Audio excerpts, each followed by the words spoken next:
Well, hello everybody, and welcome back to another episode of Star Wars Battlefront II. I am Atyrum, and we're going to get started here today by attacking Mustafar and taking out Gizor Delzo? Something like that. I don't know. We'll figure out his name once we start the mission.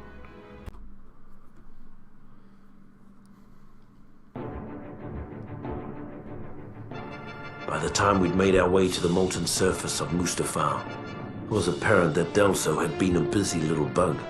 All by his lonesome, he'd found a previously hidden droid factory, fired it up and cranked out his own private army of battle droids. Needless to say, this got the men of the 501st a little hot under the helmet, and not just because of all that lava. Truth be told, we'd all had our fill of those gearheads during the war, and we couldn't stomach the thought of going through another one. So we blew them up. Blew up the droids, blew up the factory. Damn near blew up the planet. Alrighty, so getting started, we're over on this platform over here. This is actually the area, I believe, where Anakin and Padme and everybody and Obi-Wan and everybody landed in Episode 3, and where Obi-Wan and Anakin started their fight.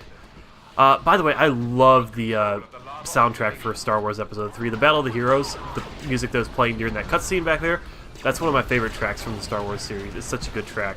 Apparently this door is locked for some reason, so I guess we have to go through the other way. I started heading that way, but I thought, oh, this door is closer to the objective, so I'll just go through that way. But for some reason, they locked that door during the campaign mission. That's kind of dumb, but we should be able to get through this way, unless they locked another door back this way. And there is some invisible collision on that wall right there. This game did come out in 2005, so there are some, things they did for the sake of performance, cutting corners literally by by not doing the collision properly, I guess. It does get kind of annoying when you're trying to snipe somebody from across the map, and the very small little wall in front of you somehow blocks you, or something like that. Okay, so there should be a health droid in here. I'm going to heal up before we head into that next room. Let my teammates, I got lots of teammates heading in that way. Let my teammates take care of that. This door is also locked, so we can't get in that way. But our objective is over there. Let's get one more grenade as well, so we can throw it into that little room over there. Let's just throw it right here. Never mind. Luckily, I have team kill off. I turned that off because, I don't know, I just don't like having it on. I guess it would make the game more difficult if I accidentally killed my teammates. But, I don't know. I like never play with team kill on in this game. It's just one of those things I just gotten used to not playing with it on. I do like being able to just throw grenades willy-nilly and not kill myself with them. I don't know. I guess it may feel kind of cheap. I don't know if I talked about this, because it's been a while since I first started the LP, so I don't know if I talked about that in the first episode at all or not. I think I was too busy talking about how crazy the ground looked because of video card issues. So you can actually destroy this console over here and make the bridges go down in Conquest mode. People do that a lot in multiplayer. And then what's funny is in multiplayer, a lot of times there'll be an engineer over there, and they'll repeatedly destroy and repair the console and try and bait the people over here to start coming over and then kill them when the console goes down or when the bridge goes down. And somehow it always works. There's always some people who think, oh yeah, I'm gonna be able to make it across, and then they fall in the lava and die. So yeah, that's the thing that happens in multiplayer. Sadly, I'm probably not gonna be able to show off multiplayer because it doesn't really exist anymore in this game. Multiplayer, the official multiplayer is shut down. I do know there are some third-party services that do host multiplayer matches. Ow, that hurt. There we go. There's like the invisible collision again, which is kind of annoying. But yeah, I might not be showing off multiplayer. I'd really like to. I mean, I really want to show off multiplayer, but there's a chance I might not be able to. We'll see. We'll see what happens. So I don't believe I've shown off any of the other classes in the Galactic Empire era. So this is the Imperial Officer. Interestingly enough, he has a Geonosian like pistol. It shoots the Geonosian like little ray sonic blast thingamajigs, which is kind of weird. I don't know why the Imperial Officer has those. He also has Rage, which increases. It's a lot like the defense buff that the commander in the Clone Wars had. So it'll increase the attack power of your allies. He's also got a recon droid, which most officer classes have. I'm not sure if I've shown that off on camera before. And then the best thing about him is his mortar launcher, because it's basically an instant kill if you're good at aiming. You can also charge it up and give the grenades a longer fuse, but usually I just use it almost like a rocket launcher, you know. And that missed somehow. And we got an annoying... Oh, there's an auto turret. I thought that was a recon droid up there. Alright, you're dead. And we gotta head up to... I think that's the next level, or is that down below us? Actually, that's right here. Okay, so that's not... I was getting confused because the command posts in the mission are not the same as they are in Conquest mode. Let's actually throw this, charge it up, and throw it down there. And... we got guys coming at us from all sides. Are our allies backing us up? Yeah, they're coming, slowly. After this, I'm going to go ahead and show off the Dark Trooper, which is the Empire's equivalent of the Jet Trooper, which you saw in the Clone Wars missions. And it looks like this guy... a lot of the officer classes for all the sides have a habit of deploying their recon droid in really bad areas. Like that guy right there, he's in the middle of a battle zone. All of our Empire guys are coming up this way. I'm over here, and he decides to get his recon droid out, and it obviously ended pretty badly for him. Okay, so what's our next objective? I wasn't really paying attention. Destroy the droid prototype schematics. Okay. Oh, more auto turrets. Let's go ahead and... Dark Trooper's not really best at this point in the game. I'm going to stick with the Imperial Officer, actually. Because we're going indoors, so it's really not a good idea to be bringing out the Dark Trooper. He's not really useful indoors. So we're just going to use the Officer again. It looks like these guys are already destroying this a little bit. But apparently it's like some kind of advanced B2 battle droid schematics or something like that. That's what it looks like. So yeah, by the way, what I said last episode about this being a droid factory was apparently correct. Apparently there's a hidden droid factory somewhere under this place where Anakin and Obi-Wan had their duel. So that's interesting. Oh yeah, I was supposed to be destroying this. I got mixed up and thought it was a command post for a second. Okay, orbital strike beacon. Interestingly enough, I gotta back up and heal real quick. Interestingly enough, orbital strike is a weapon that was really never put in the game properly. What's interesting is the source code for the orbital strike weapon is actually still in the code. So you can actually create it if you mod it in, and there actually are quite a few mods, including one of my own, that include the orbital strike droid. Basically, it's a recon droid, and you deploy it, and instead of just exploding, self-destructing, it calls down orbital strike. A whole bunch of lasers come down from the sky and basically obliterate everything. It's actually pretty cool. It's kind of a shame it wasn't in the full game, but I can kind of understand. Part of the problem with it, of course, is the fact that a lot of levels are indoors, and orbital strike is not going to do anything when you're indoors. And if it does do something, it shouldn't, because a lot of these maps don't have collision up top. On the ceiling, I don't believe, so if you call an orbital strike, it might actually come through the ceiling, which doesn't really make sense, but anyway. Let's grab this, and we're going to be using this to destroy the droid factory here. And I believe some of my allies should be hopping on my back to help me. Are you going to follow me or not? Usually when you're carrying any kind of flag item like this, they usually do follow you. I think I need to go out to the arm out here. This guy is following me now. By the way, I really don't like that Geonosian weapon that the Imperial Officer has. I don't feel like it's that powerful. I do really like the mortar launcher, though. So the Imperial Officer is a pretty good class. So there we go. And what's next? Alright, now we need to get out of here so they can drop the orbital strike on that antenna right there, for some reason. I mean, I think we're destroying the whole facility. This might be the end of the mission, actually. Oh, nope, okay. Apparently... Mr. Geyser Delzo, is that his name? I feel like that doesn't sound right. Apparently he's come here and we gotta kill him. Basically the whole point of the mission was to kill him, actually. Let's go ahead and reload back here. Where'd he go? It's over there. Okay. I'm just gonna focus on him because I think once you kill him, the mission is actually over. So let's see if we can take him out. He does fly around, so that can get kind of annoying. I don't think he has infinite flying. Maybe he does? I don't know. I can't remember, because I know I've modded in Geonosians before. It's possible they actually have infinite flying stamina. Okay, come on. He's got a lot of health. Holy cow. Like, if I had mortar launchers in the face, I'm pretty sure I'd die. And he's taking a couple of... Oh, and he's got like some kind of rocket launcher. And I'm out of ammo. Oh. Did I even realize that? So I guess we're going to have to settle for the inferior Geonosian blaster that I have. He's actually got the weapon that the Magna Guard, who I have not personally shown off because I haven't played as a CIS yet. I'll do that once we get to mods and playing single-player conquest modes. But yeah, it's basically like a rapid-fire kind of rocket launcher, but they're not like super powerful rockets like you'd destroy vehicles with. They're kind of weaker, like infantry rockets. So since this guy's flying around, let's go ahead and try out the Dark Trooper. See if we can hit him with that. Dark Trooper's got an arc caster, which you can charge up to do more damage, and also it bounces around and hits other enemies. And of course, he can fly around. He's actually got more of like a jump kind of rocket launcher rather than a sustained rocket launcher, or not a rocket launcher, jetpack like the Republic Trooper does.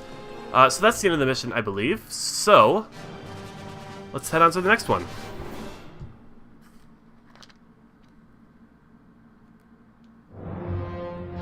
The destruction of the mining facility put an end to any thoughts of a second droid rebellion. For the first time in years, the man of the 501st could relax and get about the business of maintaining an empire, rather than building one. Alright, so the next mission, I believe, is the last mission before we actually get to fighting the rebellion. In this one, we're actually be fighting on Kamino, and apparently the Kaminoans? I don't know how to say that. Apparently they have created a new clone army to rebel against the Empire. And I guess this might be an explanation for why the Empire stopped using clone troopers, possibly. It started using just recruiting instead. This might be Battlefront 2's way of explaining that. But anyways, let's go ahead and jump right into this mission.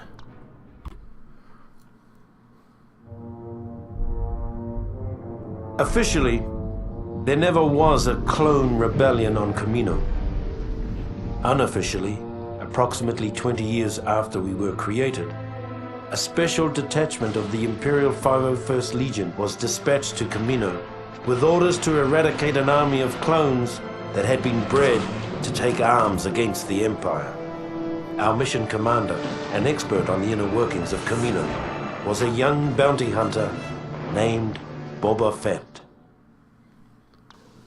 Alrighty, so again, I really love that music. I think that music from episode 3 as well, and I really love that soundtrack. So anyways, let's get started.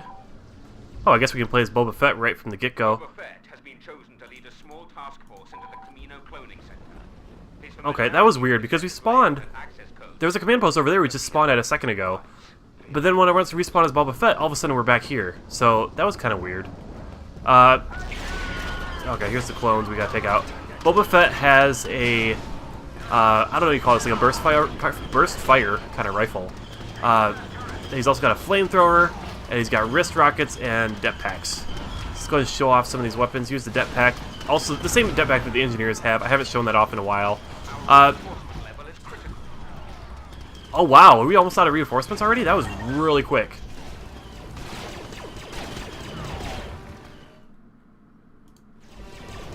Oh, I guess I have to use a jetpack on this. Oops, wrong weapon.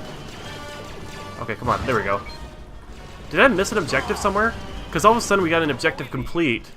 We were also almost out of reinforcements, and now we're at 99. Wait. Yeah, I'm really confused. What just happened there? Okay. Oh, okay, so I guess my objective was just to get over here, and they didn't give you many reinforcements for that. What's interesting is all these clone troopers look like actually they are the jet troopers now that I look at them. For a second I was wondering if like these are all just regular clone troopers, but they're actually jet troopers that are given rifles for some reason. So that's interesting. So let's get in here. Here's the flamethrower in action. I don't think any other units have the flamethrower other than Boba Fett and Jango Fett. We're getting this item. And of course, as I've said before, I have really bad aim. The flag items, anything that you can pick up and carry. Oh, I'm almost dead already. Holy cow! That wasn't good. Any items you can pick up and carry, if you are carrying them, you cannot use your jetpack. Alright, so now we're playing as just regular Stormtrooper. That was kind of bad. I probably should have taken out more enemies. Because heroes their health relies on killing enemies. Their health will go down when you get shot at, obviously, and it only goes up if you shoot enemies. You do not gain health back by picking up health packs like regular troopers would. So yeah, you do have to keep killing enemies. You can't just hang back and snipe as a hero. You're actually going to have to get into the action. It's just their way of making sure, you know, I mean, especially playing multiplayer, making sure that everybody gets a chance to play the hero, because it makes sure that you actually have to get into the action and possibly die, rather than just hanging back and doing nothing. By the way, these guys cannot pick up the flag items. I think I mentioned that before. That's why they're all crowded around it, because their AI tells them, hey, your objective is over there, so they go towards it, but they can't actually do anything with it. They can just sit there and stare at it, and I guess they guard it. It is kind of helpful, because then there's no enemies on it when I go over to pick it up. So we just gotta bring back this DNA sample. Yeah, it's a DNA sample. Somehow we're gonna use that to stop the Kaminoans from making any more clones. By the way, that Imperial Officer sounds really annoyed. But yeah, I'm not sure how securing that one sample of DNA will stop them from cloning more clones. Because I'm sure they have more DNA sitting around. And they probably still have clones that aren't going to die from this invasion, so they could probably use their DNA, or I don't know. I don't know how cloning works in the Star Wars universe. Oh, this guy's actually got a sniper. Okay, so I think they do have all the classes here. All the rocket and sniper and engineer and all that. Pretty sure they have all the classes here. They all have jetpacks. I guess that's just to add to the difficulty of the mission. So now we gotta capture this command post. This object in the center has always bugged me in this game, because the texture for it is so low res compared to like everything else around it.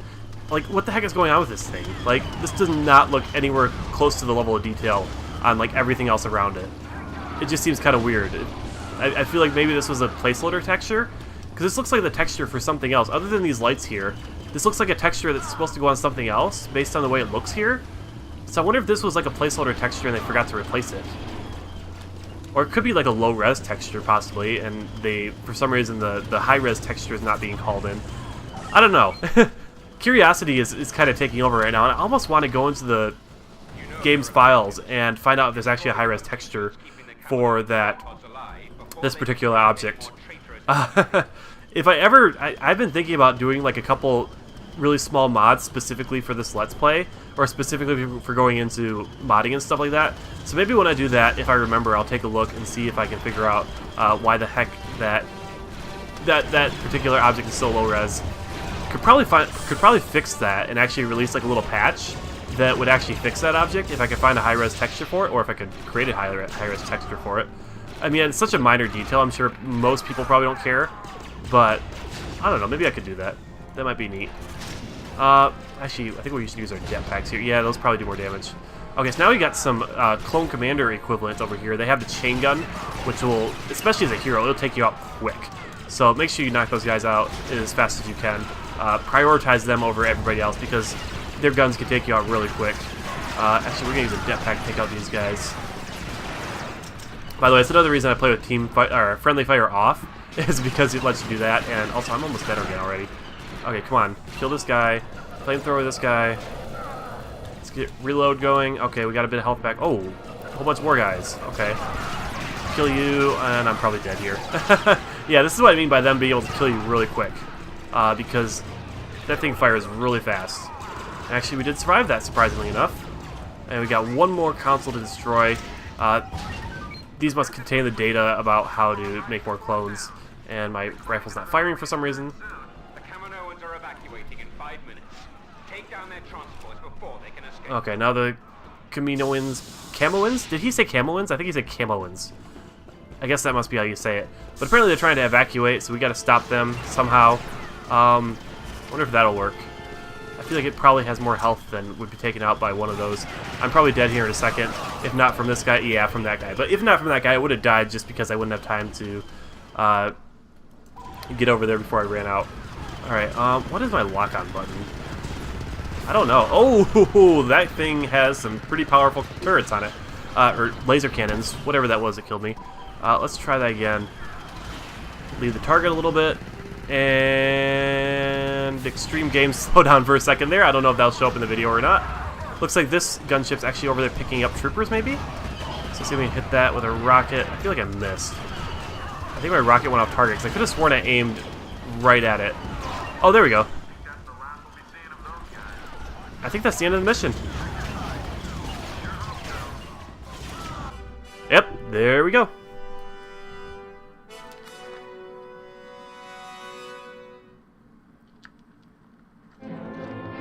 The bounty hunter left after the battle was over. He said something about tracking down a smuggler on Tatooine. After the Kamino uprising, the Emperor decided that an army of genetically identical soldiers was too susceptible to corruption. Future troopers would be cloned from a variety of templates. Though the 501st itself remained pure, the rest of the Imperial Army gradually became more and more diverse. We never really got used to the new guys. Alright, so that's the end of this episode. I find it kind of weird. In the end narration of that last mission, they mentioned that they're going to stop using clone troopers after that battle, but they also mentioned the beginning narration for the Kamino mission that was occurring like 20 years after the Clone Wars started, which it doesn't make sense because everything that happened in Episode 4, which is a point when there weren't clone troopers anymore, obviously, it happened about 20 years after the Clone Wars too. So it's just like timeline-wise, it doesn't make a whole lot of sense. It also says something about the Emperor getting clones from other sources too, or something like that. I was under the impression that the Empire started recruiting troops rather than cloning them. But I don't know. I mean, that's the problem with Star Wars canon. And of course, none of this is canon anymore. Only the movies and Clone Wars cartoon and Rebels cartoon are canon now, as far as I know, after Disney took over. But anyways, that's enough for that little off-topic. Well, not off-topic, but just kind of random rant about continuity. That's the word I was looking for. Continuity in the Star Wars universe. I'll end this episode off now. In next episode, we're actually going to be fighting the Rebels on the Death Star.